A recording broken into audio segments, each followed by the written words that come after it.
watched as the men all filed out of the room, giving him firm handshakes and promises to keep an eye on his brother. As the carriages rolled away, Quinton watched and considered how so much could change, yet stay the same. Growing up, he'd always known there was a difference between him and Wesley. One day, Wesley would be the Duke.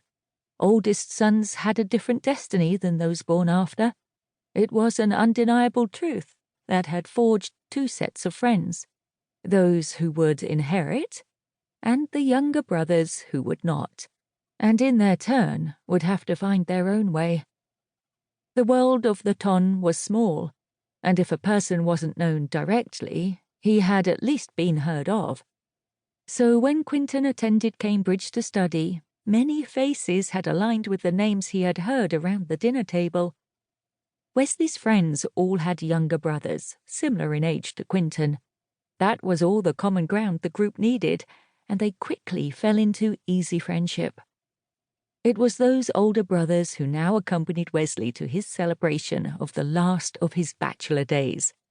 Quinton walked back into the foyer, directing his steps toward the library. An edge of guilt tormented his mind as he considered that, perhaps, he should have gone with his brother. But he disregarded the nagging thought. He had a full day of lectures and classes to teach tomorrow. He'd see his brother when he returned. Maybe do something together then, just the two of them. Yes. Guilt appeased, he collected his lecture notes and began to study, never once considering that tomorrow would be too late. Because while common sense revealed that life was short, life still always caught folks off guard. Every single time. 1. The blood-red wax shone from its place on the envelope. Pressing the seal into the pliable form, Quinton took a long and purposeful inhale, resisting the belief that he was the Duke of Wesley now. It had been 6 months. 6 months since he'd seen his brother's face, heard his brother's voice.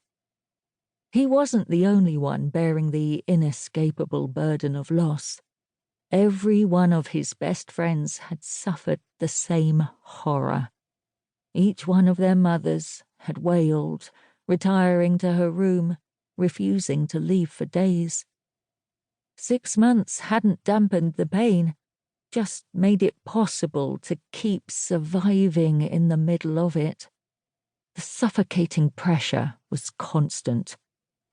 On top of the mourning, Quinton now had the weight of the title of Duke and head of his family, the title and heritage bearing down upon him every moment of every day.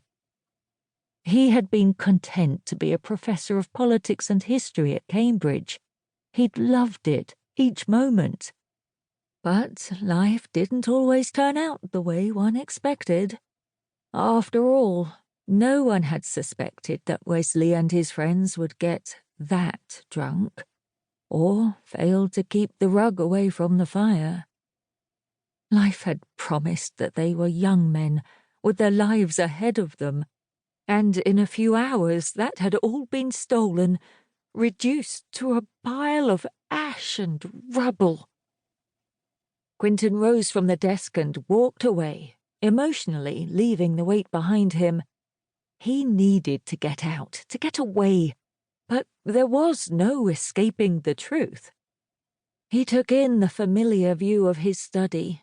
He'd missed this place desperately.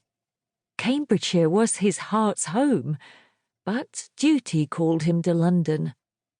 For a time he had attempted to do both, handle the dukedom and teach, but both the title and his teaching had suffered, forcing his hand. A resignation letter had been dispatched earlier, very reluctantly, to the fellows at King's College at Cambridge University.